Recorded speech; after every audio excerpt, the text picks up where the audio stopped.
नमस्कार मित्रों, मैं पंकज शुक्ला आज अपने इस चौथे वीडियो में बैटिंग की शिक्षा नीति 1835 के बारे में चर्चा करेंगे। हमने पिछले वीडियो में लॉर्ड मैकाले की शिक्षा नीति के बारे में अध्ययन किया। वहाँ पर हमने देखा कि लॉर्ड मैकाले ने किस तरह से भारतीय परिस्थितियों में शिक्षा की प्रगति की बात कही। बहुत से तथ्यों पर हमने वहाँ पर अध्ययन किया, लेकिन वहाँ से एक छोटा सा टॉपिक था प्राच्य और पाश्चात्य विवाद का, जो लॉर्ड मैकाले के द्वारा भी उसका अंत न हो सका।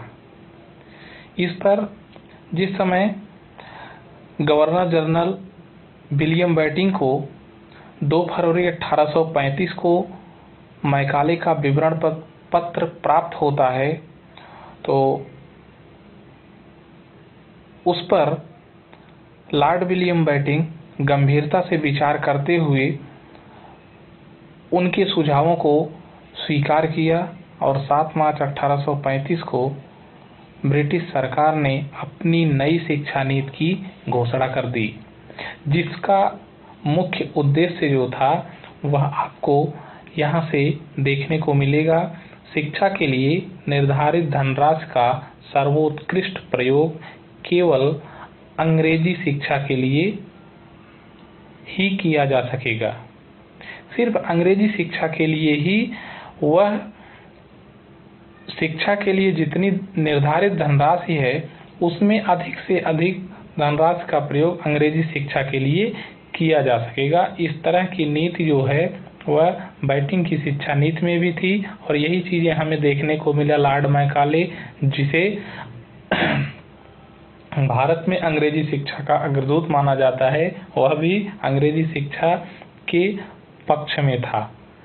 बेंटिंक द्वारा शिक्षा नीति घोषित करते ही भारत में अंग्रेजी शिक्षा को और बल मिलता है, जहां से प्राच्य पाश्चात्य विवाद का अंत होता है। देखिए, पूर्ण रूप से प्राच्य और पाश्चात्य विवाद का अंत यहाँ से नहीं होता है, लेकिन फिर भी जो प्राच्यवादी दल थे वे और पाश्चात्यवादी दल दोनों ने इस आंदोलन को समाप्त किया, क्योंकि जो लॉर्ड मैकाले और विलियम बेंटिंक की शिक्षा नीति थी कुछ इस तरह की थी, जहां से कुछ तो प्राच्यवादी दल को भी उनकी नीतियों से संतुष्टि मिली और कुछ पाश्चात्यवादी दल को। इसके बाद जब लॉर्ड विलियम बेंटिंक के द्वारा शिक्षा नीति घोषित होने के बाद थोड़ा सा यह विवाद कम होता है, तो इस तरह से 1813 के आज्ञा पत्र के धारा 43 में उत्पन्न विवाद का अंत माना जाता है, और आगे फिर कुछ समय तक ऐसे ही चलता है। कुछ समय तक ऐसे ही चला, सरकार की नई शिक्षा नीति की घोषणा हुई, लेकिन प्राच्य पाश्चात्य विवाद का अस्थायी रूप से अंत न हो सका। उसका कारण यह था कि जब यह विज्ञप्ति प्रकाशित हुई 7 मार्च 1835 को, उसके ठीक 13 दिन के बाद जो लॉर्ड विलियम बेंटिंक जी थे 20 मार्च 1835 को वापस इंग्लैंड चले जाते हैं, और इनके जाने के बाद पुनः प्राच्य और पाश्चात्यवादी दल अपने आंदोलन को पुनः प्रारंभ कर देते हैं, जिस पर प्राच्य पाश्चात्य विवाद अपने उग्रतम रूप में दिखाई देता है। और उसी समय भारत के नए गवर्नर जनरल के रूप में लॉर्ड ऑकलैंड आते हैं, और लॉर्ड ऑकलैंड 4 वर्षों तक गहन अध्ययन किए। इसके पश्चात 24 नवंबर 1839 को लॉर्ड ऑकलैंड ने अपना विवरण पत्र प्रकाशित किया। 4 वर्षों के गहन अध्ययन के बाद इन्होंने पूर्ण रूप से प्राच्य और पाश्चात्य विवाद का गहनता से अध्ययन किया और 24 नवंबर 1839 को लॉर्ड ऑकलैंड ने अपना विवरण पत्र प्रकाशित किया, जिसमें उन्होंने कुछ चीजें लिखा जिसे हम आगे बिंदुओं में देखते हैं। पहला था प्राच्य विद्यालयों को आर्थिक सहयोग देना। दूसरा है छात्रवृत्ति की व्यवस्था करना। योग्य शिक्षकों को प्रोत्साहन। योग्य शिक्षकों को प्रोत्साहन की बात आती है तो ऐसे शिक्षक जो प्रशिक्षित हैं, जो बच्चों को एक सही दिशा दे सकते हैं, उनके अनुसार उन्हें प्रोत्साहित किया जाए, अंग्रेजी पढ़ाने की अनुमति दी जाए।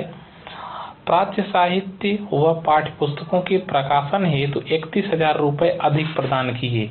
आपको ये 5वां पॉइंट याद करना है कि पूछता है लॉर्ड ऑकलैंड ने किस तरह से प्राच्य और पाश्चात्य विवाद का अंत किया था। तो आपको सिर्फ इतना लिखना है, मात्र 31,000 रुपये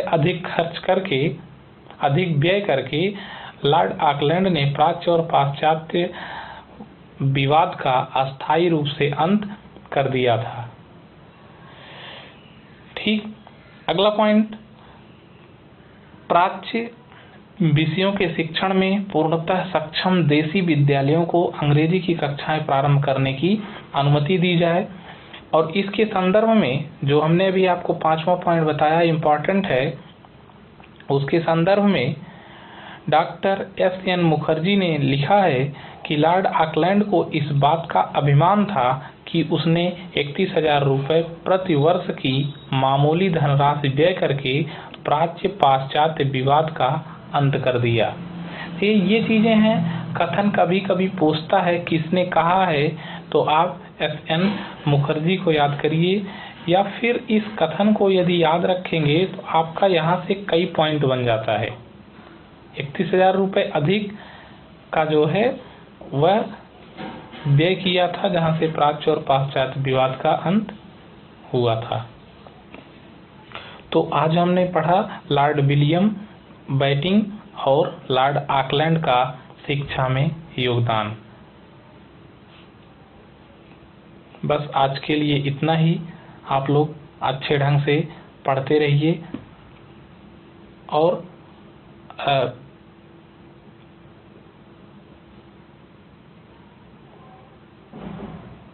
पढ़ने का एक अपना अलग तरीका ढूंढिए जहां से आपको स्वतः एक दिशा मिल सके। अपने आप स्टडी करिए, अपने आप अपने नोट्स को तैयार करिए और उससे आप अध्ययन करिए, तो हमारे हिसाब से ये बेहतर होगा। आज के लिए इतना ही। Thank you.